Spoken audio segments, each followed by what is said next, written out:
습니다. 하나님, 우리를 사랑하시고 인도하여 주셔서 감사합니다.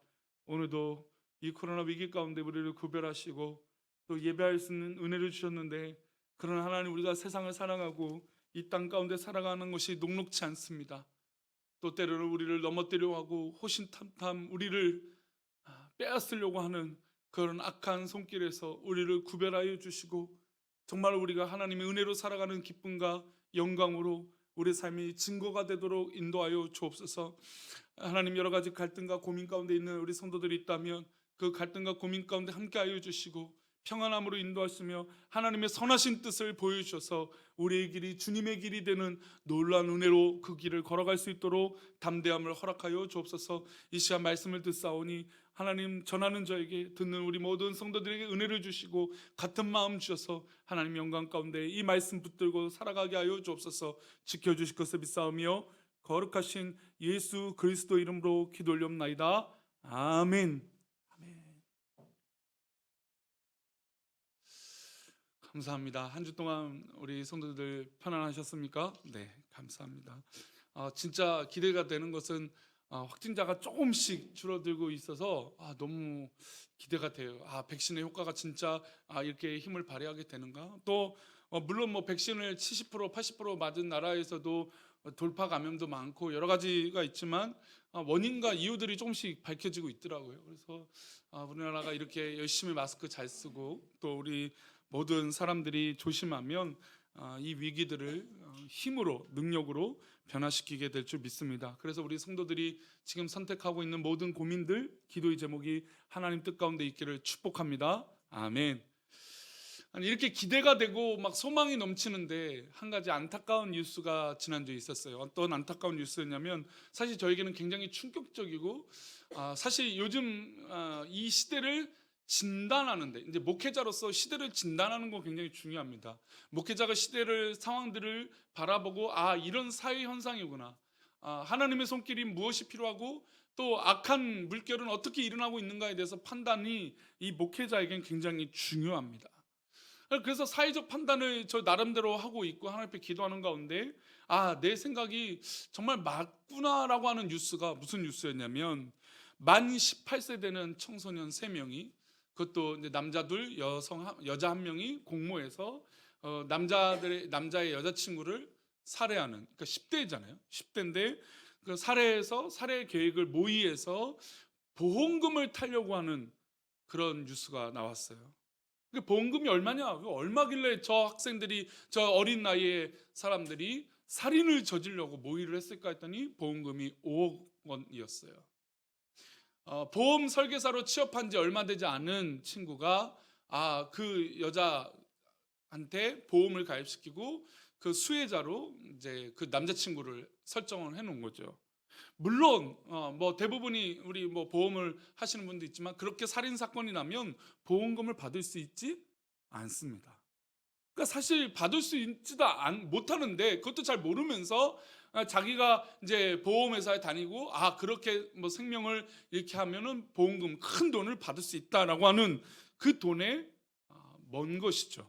그래서 그 보험금을 받기 위해서 펜션을 빌려서 펜션에 투숙하게 되고, 미끼는 뭐라고 미끼를 던지냐면 숲속에 선물을 숨겨놨다. 그러니까 여자친구 보고 선물을 숨겨서 그 숨겨놓은 선물을 가지고 와라 뭐 이랬으니까 얼마나 기대가 됐겠어요, 그죠? 그렇지만 숨어있던 한 사람이 이제 살인을 저지르려고 공모했던 것입니다. 너무나 끔찍한 사건이죠. 근데 충격이었던 건 10대라는 거예요. 만 이제 18세, 19세 되는 이 청소년, 법적으로 청소년이라고 불리는 이 청소년들이 3명이 모여서 그 돈을 받기 위해서 그런 짓을 했다라는 것이죠. 아니, 이게 도대체 세상이 이렇게 망가지고 있는가? 도대체 돈으로 이 세상이 미쳐가고 있는 것은 아닌가? 도대체 돈이라는 것이 무엇이길래 이 세상의 자녀들이, 아이들이 병들고 바른 가치관을 받지 못하는가라고 하는 생각이 계속해서 저 생각에 사실은 한 달여 동안 이 사회를 바라보는 현상이었습니다. 근데 그런 뉴스가 나온 것이죠. 그런데 또 한 가지의 사건이 저에게 진짜 이거는 큰일 났구나 했던 일이 있어요. 물론 큰 사건은 아니지만 한 만 13세 되는 중1, 2 여학생이 TV에서 인터뷰를 하는 거예요. 어디 개그 프로에서 인터뷰를 하는데 그 진행자가 그 여학생에게 질문을 했어요. 너의 미래가 꿈이 뭐니? 너 앞으로 뭐 하고 싶니? 그러면 그렇게 질문하는 건 어떻게 살아갈 것인지 아니면 어떤 걸 하고 싶으냐에 대한 대답이에요. 근데 요즘 아이들의 10의 8 이상, 보통 70%라고 통계가 나와 있긴 한데 10의 7, 8 이상은 뭐라고 대답한지 아십니까? 돈을 많이 버는 것이래요. 돈을 많이 버는 것. 그게 꿈이라는 것이죠. 그래서 그 인터뷰를 듣는데 너무 속상해서 채널을 돌렸어요. 도대체 우리 아이들에게 과연 이 사회는 무엇을 보여줬기 때문에, 또한 교회는 무엇을 보여줬기 때문에 우리 아이들이 이렇게 돈 하고 있는 것인가? 물론 돈을 잘 벌어야 됩니다. 저는 우리 성도들이 돈을 많이 벌기를 축복합니다. 잘 벌어야죠. 크게 버십시오. 성공하십시오. 근데 그 돈을 어떻게 벌고 어떻게 쓰고 어떻게 가치 있게 살아가느냐는 가장 먼저 선행되어져야 되는 문제고 고민이에요. 믿음의 사람은 더욱더 그 믿음의 근거에서 내가 이 돈을 어떻게 사용할 것인가, 내가 어떤 의미로 이 돈을 벌어야 되는가에 대한 고민들을 해야 되는 것이에요. 저는 개인적으로 파이어족이라고 하는 단어를 좋아하지는 않습니다. 요즘 최근에 일어나고 있는 사회 현상 가운데 파이어족은 50살 아니면 40 중반까지 돈을 열심히 모아서 10억, 20억, 30억을 모아서 이제 그 나이 이상에는 일을 하지 않고 내가 하고 싶은 대로 하겠다라는 거예요. 저는 뭐 이 말이 달콤한 어떤 이슈가 담겨 있다고 생각해요. 편하게 살고 내가 하고 싶은 것을 한다라는 거. 그런데 저는 개인적으로 하나님께서 우리 인간을 만드시고 창조하시고 또 인간이 죄를 짓고 에덴 동산을 떠났을 때는 과연 우리의 인생의 가치는 무엇일까라는 거예요. 70대 80대 연로하신 분들에게 물으면 뭘 하고 싶으냐라고 물으면 나는 일을 하고 싶다라고 말합니다. 그러니까 일을 하지 않고 내가 하고 싶은 걸 한다고 했을 때 석 달, 넉 달, 5달이 넘어가면 일하고 싶은 마음이 더 든다는 거예요. 그 왜 그러냐면 사람은 가치 있는 것을 할 때 더 행복하다라는 것이죠. 물론 큰 돈을 벌어서 나는 뭐 몇 살 후에 일하지 않고 내가 하고 싶은 거 한다는 것이 그 사람의 즐거움일 수도 있습니다. 그러나 그렇게 될 확률은 통계적으로 1000분의 1, 2000분의 1 정도밖에 안 된다는 거예요. 그렇게 살 수 있는 사람이. 그러면 대부분의 사람들은 그렇게 살 수 없는 것이죠. 또 인생의 가치가 그것이 즐거움이 아니라는 거예요. 그래서 요즘 문화 가운데, 돈의 문화 가운데 100만 원, 아니 50만 원, 30만 원, 100만 원 일을 해서 버는 것이 너무나 하찮고 실패하는 인생처럼 보여주고 있어요. 왜 그것이 실패일까요? 이런 사회 현상이 있으니까 아이들이 인터뷰를 하면 열의 7, 8명은 돈을 많이 버는 게 꿈이라는 거예요. 물론 돈을 잘 벌어야죠. 제가 다시 한번 말씀드리지만 우리 성도님들 하시는 것마다 잘 되시기를 축복합니다. 정말 일이 막 하나님의 뜻 가운데 잘 풀리시기를 축복합니다. 우리 가운데 정말 유명한 식당도 나오고 유명한 뭐 설계사도 나오고 유명한 의사도 나오고 유명한 가문이 우리 성도들 되시기를 축복합니다. 그런데 왜 되냐 이거예요. 왜? 무엇으로 되느냐 이것이죠. 이 질문이 선제 조건으로 해결되지 않으면 믿음의 사람은 똑같이 세상 사람들과 악의 구렁텅이에 살 수밖에 없다라는 것이죠. 이렇게 사회가 악해져 가고 문화가 악해져 가고 돈이 마치 우상이 돼서 이 만모니즘이 가득한 이 시대에 교회는 과연 어떻게 해야 될까요? 예수님께서 우리에게 빛과 소금이 되라고 말씀하셨어요. 너희는 세상의 빛이다, 소금이다라고 말씀하셨어요. 우리가 비추는 이 빛, 소금이 과연 이 세상에서 어떤 역할을 할 수 있을까요? 근데 요즘 세상 보면 우리가 과연 이렇게 해서 과연 세상이 바뀔까라고 하는 질문을 하게 돼요. 아유, 우리가 이렇게 해서 뭐 저 사람이 바뀌겠어? 아유, 우리가 이렇게 해서 저 사람이 뭐 변화되겠어? 감동이 되겠어? 요즘은 아무리 잘해줘도요, 잘해줘서 불편하다고 하는 시대예요. 그러니까 사실은 제가 오늘도 교제하려고 하는 내용 중에 하나는 이 사과라고 하는 단어가 있어요. 그러니까 사과하다, 용서를 구하다라는 단어예요. 그러니까 용서를 비는 것도 굉장히 중요한데 저는 개인적으로 요즘 시대는 용서를 해주는 것도 중요한 시대라고 봐요. 용서를 안 해요. 마음이 그냥 꽉 닫혀서 용서하기 싫어요. 그러니까 이런 세상에서 교회가 아무리 지금 우리 한국교회가 코로나 때문에 정말 제도조차도 그냥 교회는 안 돼요. 뭐가 뭐 조금이라도 여유를 주질 않아요. 근데 아니다라고 말할 수도 없어요. 왜냐하면 우리 교회가 해왔던 것들이 있으니까. 어떻게 그렇게, 저도 막 그런 글을 썼다가 여러 번 지우고도 막 합니다. 한 번도 쓴 적은 없지만 사회를 비판하고 그런 뭐 개인적 정책에 대해서 정치적인 의견을 어떤 뭐 SNS나 그런 거 남겨본 적은 없지만 막 마음이 막 그렇게 나요. 생겨요. 내가 정말 이거는 말하고 싶다. 도대체 왜 교회를? 그러니까 그 정도로 교회를 향해서 비난과 손가락질이 많아요. 그러니 교회가 아무리 빛이 되고 소금이 되는 노력을 해도 과연 세상이 변화가 될까라고 하는 질문이에요. 아마 우리 믿음의 성도들도 그런 고민들을 할 거예요. 내가 복음을 전파하는 사람이 있고 전도하려고 하는 대상이 있는데 내가 무엇을 한다고 해서 그 사람이 과연 변화가 될까? 그 사람이 움직여질까? 그 사람이 뭔가 행동을 할까? 설마 내가 뭐 이거 한다고 해서 저 사람이 감동이나 받겠어? 용서해 주겠어? 받아들이겠어? 그런 비관 때문에 내가 빛이 되고 소금이 되는 것에 주저하게 된다는 것이죠. 요즘같이 희망이 보이지 않는 시대에 과연 우리는 어떤 행동과 어떤 자세로 살아가야 될까요? 오늘 큐티 본문에는 마가복음 말씀을 통해서 우리 성도들이 다시 한번 회복되시고 이 암울하고 정말 이 만모니즘과 돈 물질에 사로잡힌 정말 엉뚱한 이 악한 세상을 향해서 성도들의 일상의 작은 소망이 힘이 되시기를 축복합니다. 등불, 오늘 본문에는 등불이 등장합니다. 현재로 따지면 뭐 이런 형광등, LED 등이라고 말할 수 있죠. 근데 이런 LED 등은 어디에 두어야 될까요? 당연히 위에 천정이나 높은 곳에 두어야 합니다. 그런데 그렇지 않은 모습들이 있다라는 것이죠. 마가복음 4장 21절, 오늘 본문 말씀을 읽었던 말씀을 읽어보겠습니다. 같이 읽겠습니다. 또 그들에게 이르시되 사람이 등불을 가져오는 것은 말 아래나 평상 아래에 두려 함이나 동경 위에 두려함이 아니니. 이 말씀은 등불을 가져왔어요. 등불을 가져왔던 건 어떻게 하는 걸까요? 어둠을 밝히는 데 목적이 있죠. 우리가 신앙의 삶을 살고 믿음의 삶을 사는 것은 적어도 우리를 통해서 하나님의 영광된 빛이 드러나기 위함이에요. 왜냐하면 내 안에 하나님이 계시기 때문이죠. 주님이 계시기 때문이죠. 우리 성령님이 빛이시기 때문이죠. 그러니까 우리가 예수를 믿고 하나님을 믿는 것은 우리 스스로가 등불이 되는 것을 믿고 나아가는 것이에요. 그 등불을 가져왔어요. 근데 등불을 가져왔는데 말 아래나 평상 아래, 요거를 현대어로 말을 고치면 이런 뭐 바구니나 뭐 바가지가 있다면 이 바가지가 이렇게 있으면 촛불을 이 안에 넣는 거예요. 바가지를. 그렇게 바가지에 등불을 놓는 사람이 있습니까? 없습니까? 당연히 아니죠. 촛불, 등불을 갖고 왔으면 이 위에 올려놓는 게 정상이에요. 이 안에 넣지 않는다는 거죠. 감춰두지 않는다는 거죠. 평상은 바로 침대 밑을 얘기합니다. 현대로 말하면.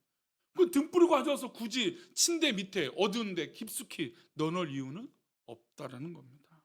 등불을 가져왔습니다. 등불을 가져왔으면 위에 둬야 되고 밝힐 수 있도록 최선의 노력을 해야 됩니다.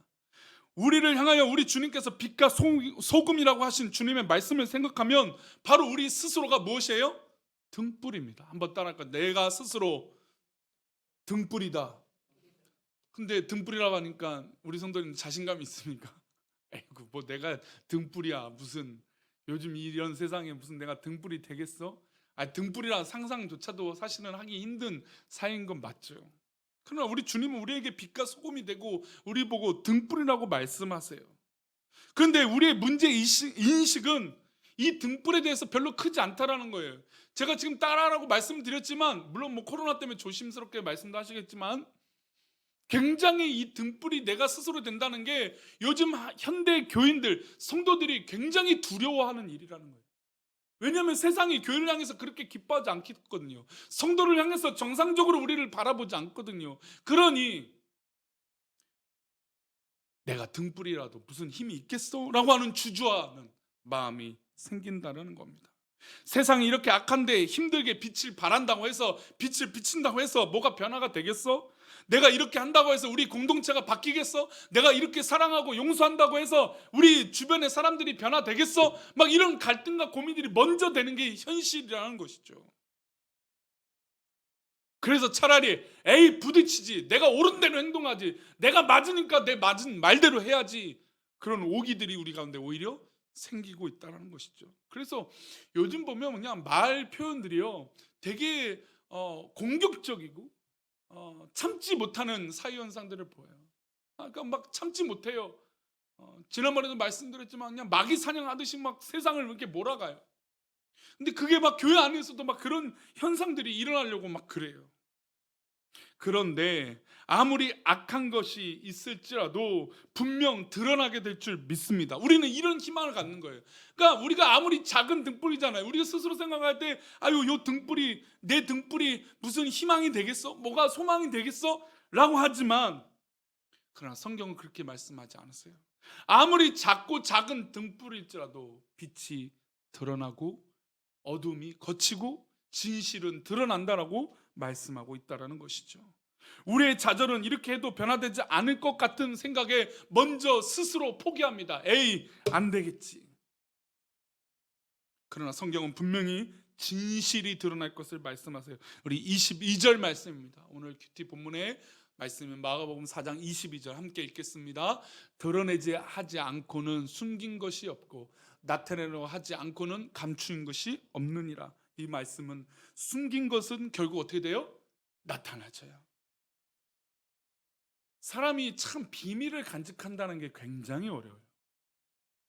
그것이 진실이든 거짓이든 사람이 내가 숨겨야겠지, 비밀을 만들어야지 라고 하는 게 굉장히 어렵습니다. 결국 숨긴 것은 드러나게 되어 있어요. 물론 우리가 모를지라도, 우리는 넘어갈지 모르지만 결국 우리 하나님은 다 알고 계세요. 그래서 숨긴 것은 결국 나타나고 비밀은 드러나게 되어 있습니다. 아무리 잘 숨기고 감추려고 해도 안 되는 것입니다. 결국 우리 하나님께서 드러나게 하실 것이에요. 물론 처음부터 아예 모든 것이 다 오픈되도록 만드는 것이 더 중요하겠죠. 그러나 우리가 살다 보면 숨기려고 하는 의도들이 있어요. 그것이 좋든 나쁘든. 그러나 기억해야 될 것은 결국 그 비밀은 하나님께서 드러나게 하실 것이에요. 그래서 우리는 포기하지 않는 거예요. 왜냐하면 세상을 향해 요즘 그 유수가 양대 유수로 나오죠. 당의 입장으로 따지면 양당의 입장에서 그냥 뉴스들이 그냥 팽팽하게 나옵니다. 이쪽 의견, 저쪽 의견, 저쪽 상황, 이쪽 상황 막 팽팽한 평행선을 달리면서 나타나고 있어요. 참 사회 재밌죠. 정치 재밌죠. 재밌다는 건 역설적으로 말씀드리는 게 진짜 재밌다는 뜻은 아닙니다. 그런데 이렇게 바라볼 때 뉴스를 봐도 사회 현상을 봐도 소망이 없고 에이 포기할까라고 하는 그런 마음이 들지라도 우리가 이 작은 등불에 소망을 가질 수 있는 것은 결국 진실이 드러나기 때문이에요. 우리의 행실이 드러나기 때문이에요. 우리 자신이 등불로 채워지면 우리 자신 먼저 깨끗하게 밝혀져요. 저는 그래서 기도하고 하나님 앞에 찬양하는 습관, 말씀을 읽는 습관이 왜 중요하냐면 내 자신을 밝혀낼 수 있기 때문이에요. 사실 우리는 우리를 믿습니다. 아 누구야, 인수야, 잘하고 있어, 잘할 수 있어, 잘하고 있고 어떻게 할 수 있어 라고 막 기대합니다. 그러나 그 인간의 내면에는 숨겨진 염려와 갈등과 악함이 있다는 것이죠. 그래서 찬양과 기도와 말씀으로 내 자신을 어떻게 해요? 다 밝혀내는 것이에요. 아, 내 모습이 이런 모습이 있구나. 내 연약함이 이런 연약함이 있구나. 내 연약함이 이런 모습이 있구나. 그래서 주님의 은혜로 말미암아 내 자신의 등불로 밝혀지는 것이에요. 그러고 나서 어떻게 됩니까? 이 작은 등불일지라도 밝혀낼 수 있도록 굳건히 비추는 것입니다.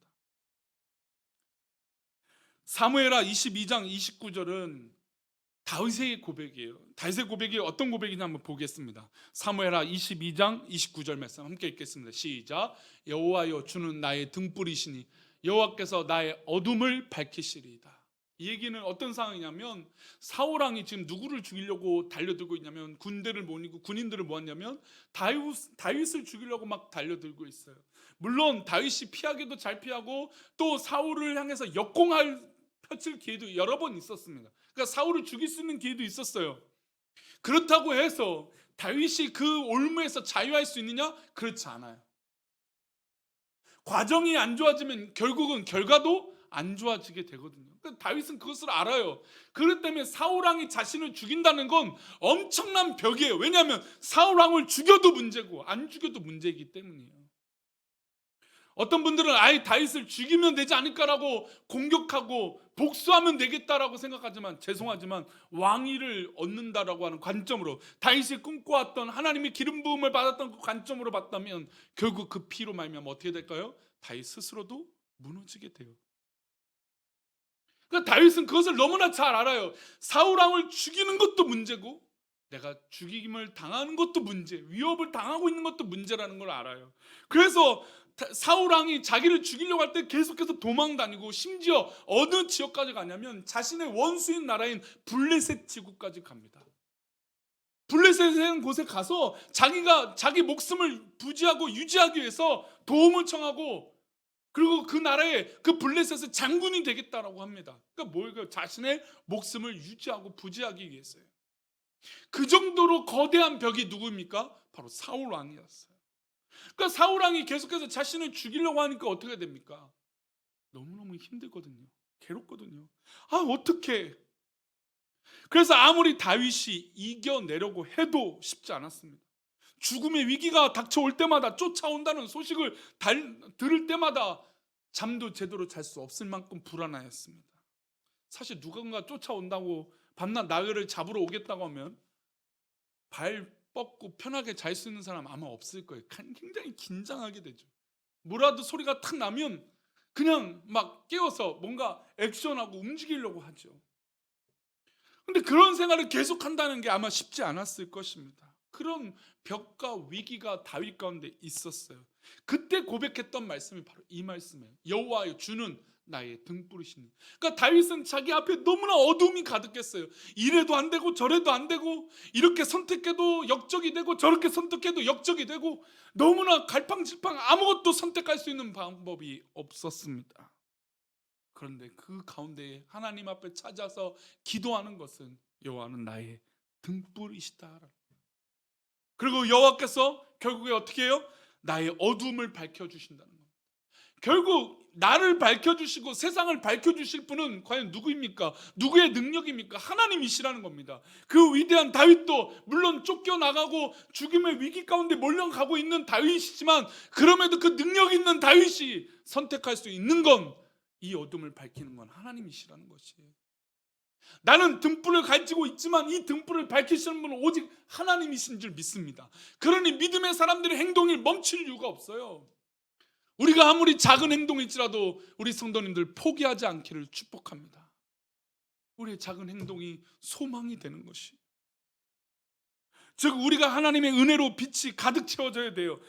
열왕기하 8장 19절 말씀은 이런 말씀이 나옵니다. 우리 열왕기하 8장 19절 말씀 함께 읽겠습니다. 시작. 여호와께서 그의 종 다윗을 위하여 유다 멸하기를 즐겨하지 아니하셨으니 이는 그와 그의 자손에게 항상 등불을 주겠다고 말씀하셨습니다. 지금 다윗에게 또 다른 방법이에요.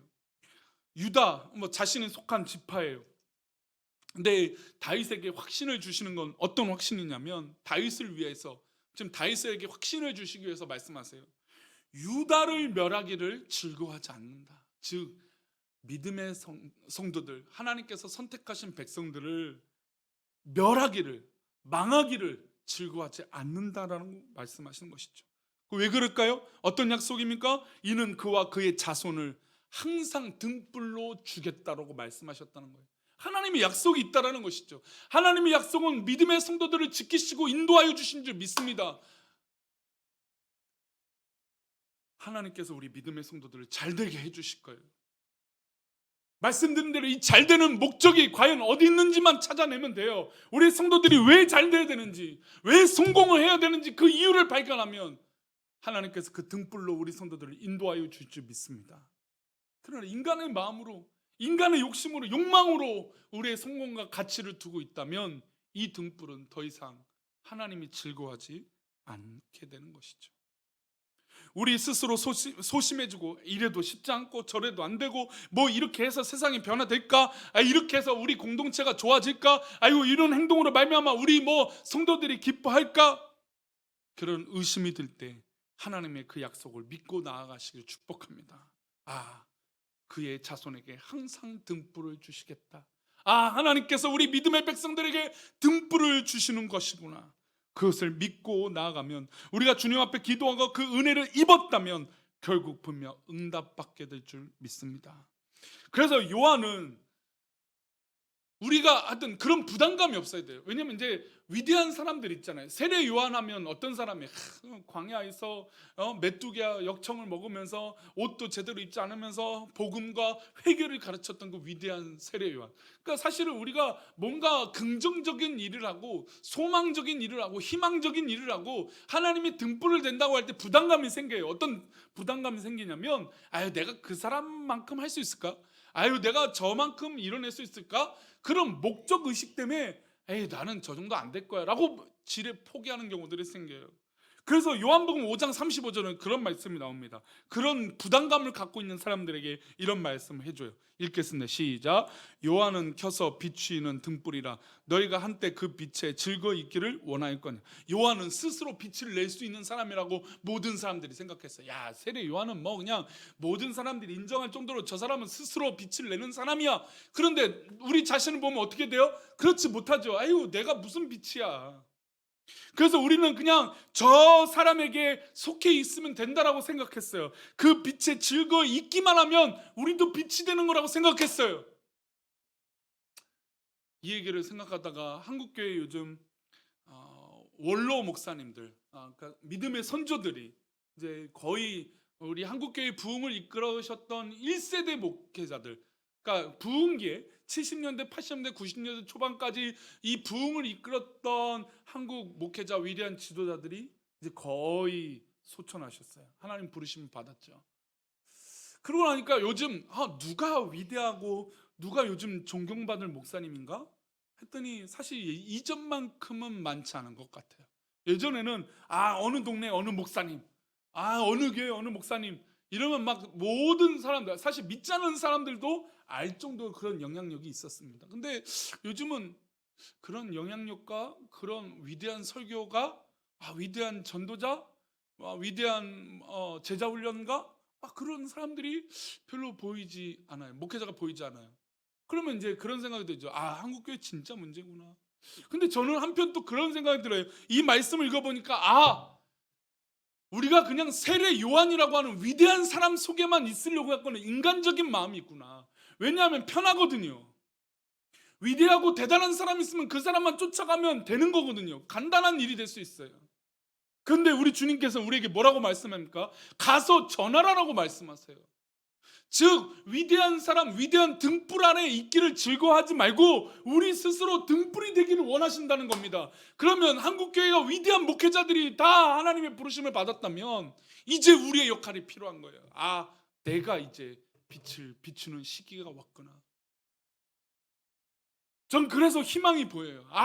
이제 우리 스스로가 빛을 발할 기회가 왔구나. 우리가 작은 교회지만, 우리 성도들이 작은 영향력이지만, 이 목사가 작은 영향력이지만, 이 작은 등불을 계속해서 켜나간다면 결국 한국교회에 다시 부흥이 일어나게 될 줄 믿습니다.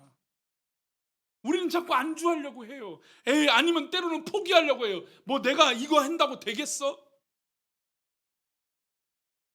그래서 잠언은 우리의 삶이 등불이고 빛이라고 우리에게 교훈하세요. 잠언 6장 23절 말씀입니다. 함께 읽겠습니다. 시작. 대저 명령은 등불이요 법은 빛이요 훈계의 책망 곧 생명의 길이라. 우리의 명령, 우리에게 주어진 하나님 말씀은 우리를 향한 등불이에요. 하나님의 법은 빛이에요. 즉 하나님을 믿고 하나님의 자녀는 등불이고 빛이에요. 그래서 결국 하나님 말씀으로 비춰지는 거. 잘 보세요. 빛을 비추면 어둠이 드러나요. 잘못된 게 드러나요. 사회학적으로 통계적으로 그 동네에 교회가 들어가면, 교회가 하나 세워지면 그 지역의 범죄율이 줄어들고 있다는 건 전 세계가 알고 있는 사실이에요. 교회가 주는 영향력이에요. 이전에도 한번 우리 교회 리모델링과 이 꾸미고 나서 그 얘기를 들었지만 사실 우리 골목이 굉장히 어두운 골목입니다. 밤에 한번 와보신 분 물론 지금은 뭐 밝혀 있으니까 제가 요즘 그 해가 7시 전에 져지더라고요. 6시면 지게 되더라고요. 근데 우리 등불이 한 외벽 등이 6시 반 정도 타이머가 맞춰져 있는데 그 짧은 시간에 어두운 사이에 불이 싹 꺼지면 되게 어두워요. 그래서 사실은 얼마 전까지 전 몰랐는데 순찰차가 늘 우리 골목 앞에 서 있었어요. 지금도 요즘은 가끔 서 있긴 한데 예전에는 주로 많이 서 있었다고 하더라고요. 왜냐하면 골목이 어두워서. 골목이 작은 골목이 아닌데 큰 골목에도 불구하고 어두워서 경찰차가 늘 이게 주차해 놓고 뭐 지켜주고 있는 일들을 했어요. 왜 그러냐? 어두웠다 그래요. 어두웠다고. 근데 주변에 고맙다는 이야기가 들려요. 뭐 아파트 주민들에게도 고맙다는 얘기 듣고 동네 길 가는 분들에게 고맙다는 얘기를 종종 들어요. 왜 고맙냐 했더니 우리 교회 외벽등을 밝게 켜줘서 이 골목을 지나가는데 걱정이 안 된다는 거예요. 예전에는 어두워서 이 골목 지나가는데 어렵고 힘들었는데 요즘은 저 교회, 저 카페, 저 옆에 있는 어떤 간판 때문에, 저 등불 때문에 밝아서 좋다고, 동네가 환해졌다고. 그러면서 그 꽃 등불 밑에 있는 꽃도 너무 예쁘다고. 그 얘기를 듣고 이게 바로 빛이고 소금이구나. 우리가 예상할 수 없어요. 사실 저 등불을 켜놓는다고 했을 때 그냥 우리 주변을 밝히면 좋겠다라고 하는 단순한 마음이었어요. 그래서 타이머를 마치고 일정 시간 지나면 새벽 3시, 4시까지도 외벽등을 켜놓습니다. 근데 그게 그냥 당연히 그러는 거라고 생각을 했는데 그걸 가지고도 도전을 받고 위로받는 사람들이 있다는 거죠. 그러니 우리의 삶은 등불이요 빛이요라고 하는 것, 그리고 그 빛이 나를 비췄을 때 그 생명의 길이 열린다는 걸 믿고 나아가시길 축복합니다. 보이지 않을 수 있어요. 우리의 작은 긍정의 힘이 얼마나 그 사람을 바뀌고 변화시킬 수 있는가, 그런 고민도 하지 말라는 것입니다. 할 필요도 없어요. 그런 소모적인 걸 뭐하러 고민합니까? 안 될 거를 고민하는 건 더 스트레스가 돼요. 그냥 그것조차도 내려놓고 하나님 앞에 믿음으로 나아가는 것이에요. 나는 등불이고 빛이고 나를 들여다보시는 생명의 말씀이 있구나라는 것이죠. 그래서 이런 마음으로 나아가면 돼요. 마가복음 4장 23절 오늘 큐티 본문의 마지막 이 구절은 이렇게 나옵니다. 함께 읽겠습니다. 시작. 들을 귀 있는 자는 들으라. 이게 그냥 들으려면 들으라 이 말씀이 아니죠. 하나님의 선택한 백성들을 구별하시겠다라는 거예요. 그러니 그 선택엔 우리의 주권이 있습니까? 우리의 능력이 필요해요? 우리의 선택권이 여기 들어갑니까? 아니에요. 우리의 능력도 안 들어갑니다. 우리의 힘도 안 들어갑니다. 하나님께서 들을 길을 열어주어야 가능한 일이에요. 그러니 우리가 스트레스 받을 이유가 조금도 없어요. 왜 안 될까? 그저 우리는 등불을 밝히고 사랑에 힘쓰면 될 줄 믿습니다. 말씀을 마치겠습니다. 성도님도 한번 우리 주변에 내가 등불을 비춰야 되겠다라고 하는 사람이 떠올린다면, 어떤 분은 그 사람이 떠오를 때 막 화가 나는 사람이 있어요. 에이씨 진짜 내가 진짜 그냥 혼내고 진짜 내가 하고 싶은 말 내가 정확한 말 해버리고 싶지. 그런 사람이 떠오르는 사람이 있고, 어떤 사람은 불쌍해, 연약해, 이런 마음이 들 수도 있어요. 또 어떤 사람은 뭐 그렇지도 않을 수 있겠죠. 근데 그 판단 이전에 우리 성도님들께서 하나님의 전적인 역사를 믿고 나아가는 준비를 하셨으면 좋겠어요. 이제부터 이 일은 하나님께서 하실 일이다. 그러니 결과도 과정도 굳이 스트레스 받지 않아도 돼요. 나는 마냥 하나님 앞에 은혜로 할 수 있는 사랑과 그 은혜를 나눌 때 하나님께서 역사하여 주실 줄 믿습니다. 내가 아무리 작은 신호의 긍정의 힘일지라도 하나님께서 역사해 주시면 불이 되고 능력이 되고 힘이 될 줄 믿습니다. 그러니 우리 성도님 가운데 그 한 사람이 떠올리는 그 사람에게 오늘도 우리 성도님들의 등불, 주님의 등불을 비춰줍시다. 그러면 하나님의 선하신 영향력으로 그 뜻을 이루어 줄 줄 믿습니다. 누가 이루어 주신다고요? 하나님이 이루어 주세요.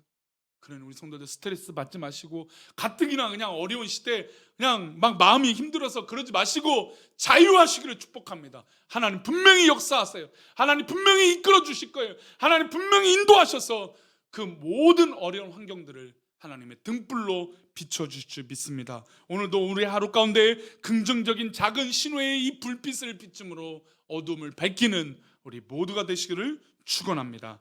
우리 아까 찬양했던 은혜 찬양하시고, 하나님 내가 하나님의 은혜로 그렇게 등불을 비치며 살겠습니다라고 고백하며 찬양하고 기도하고 축도함으로 예배 마치겠습니다.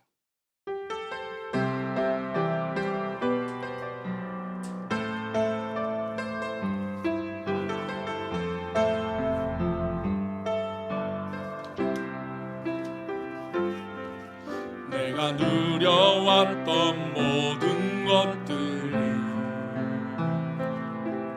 내가 지나왔던 모든 시간이,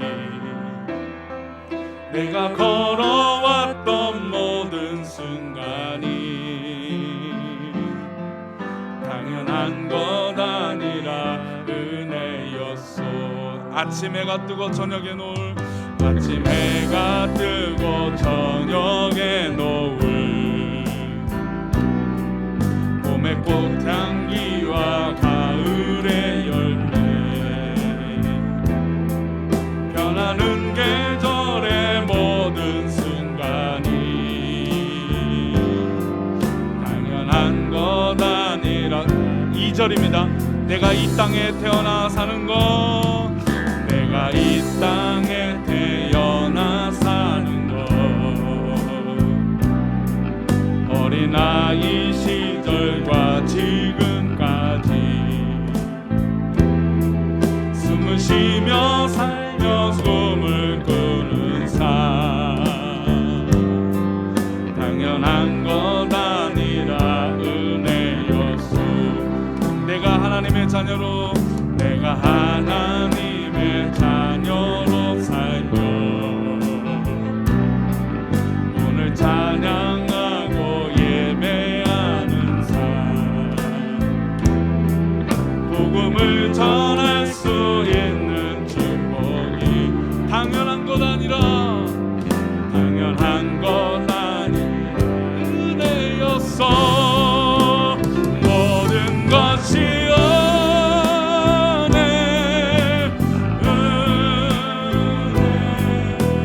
스트레스 받을 일이 없어요. 이러면 힘들 이유가 없어요. 모든 것이 은혜니까요. 당연한 거 하나도 없었던 것을 모든 것이 은혜였어. 마지막 한 번 더요. 모든 것이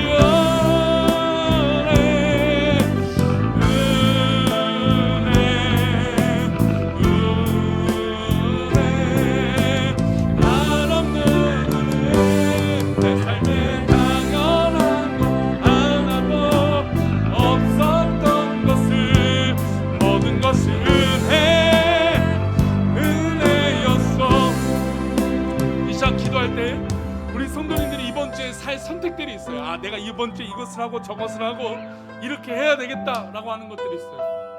그 계획 가운데 이렇게 한번 꿈을 꿔봅시다. 하나님, 내가 작은 등불을 그곳에 심기를 원합니다. 작은 등불을 그곳에 비치기를 원합니다. 하나님, 역사에 주옵소서. 정말 때로는 괴롭고 어렵고 속상하고 짜증나고 너무너무 화가 나지만, 그런 하나님, 내 안에 이 등불을 밝히고자 오니 하나님, 이 빛이 생명이 되게 하여 주옵소서. 이 빛이 긍정의 작은 신호가 되게 해 주옵소서. 하나님, 내가 스트레스 받지 않게 해주시고 우울감에 사라지지 않게 하여 주셔서 자유케 되어서 이 모든 것을 이기게 하여 주옵소서.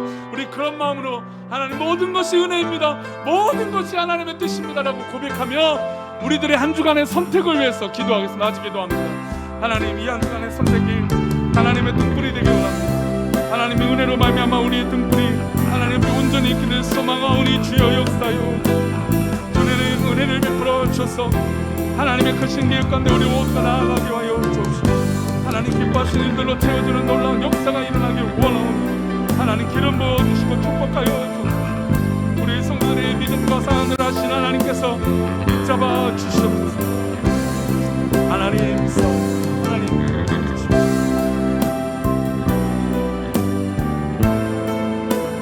아멘 아멘. 주님 하나님 계신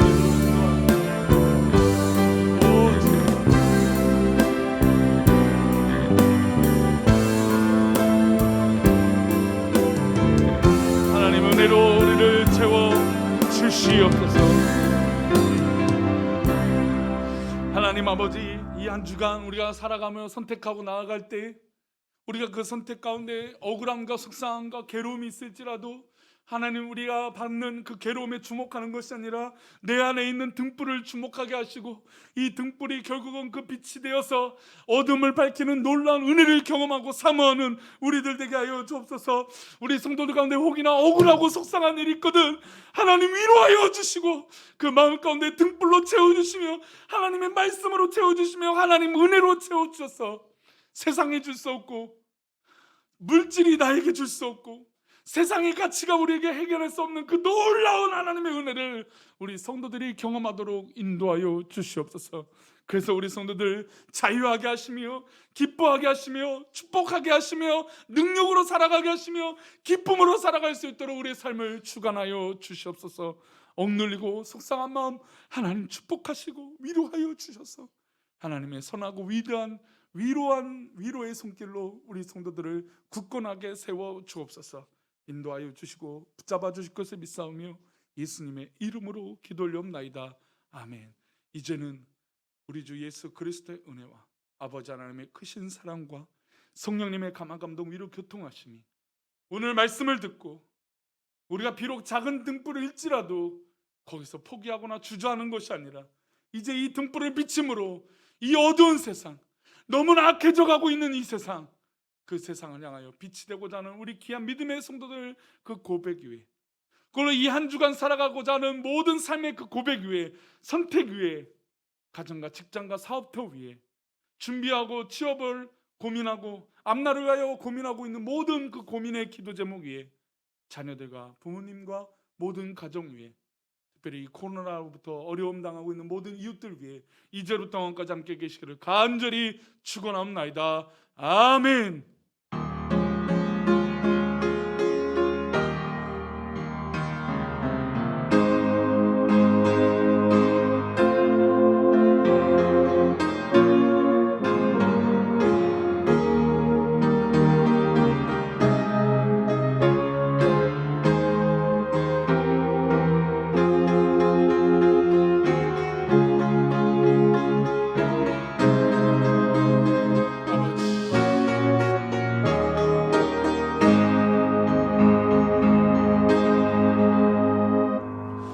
감사합니다. 예배를 마쳤습니다. 우리 성도들 교제하시고 인사하시고 또 한 주간 승리하시기를 축복합니다.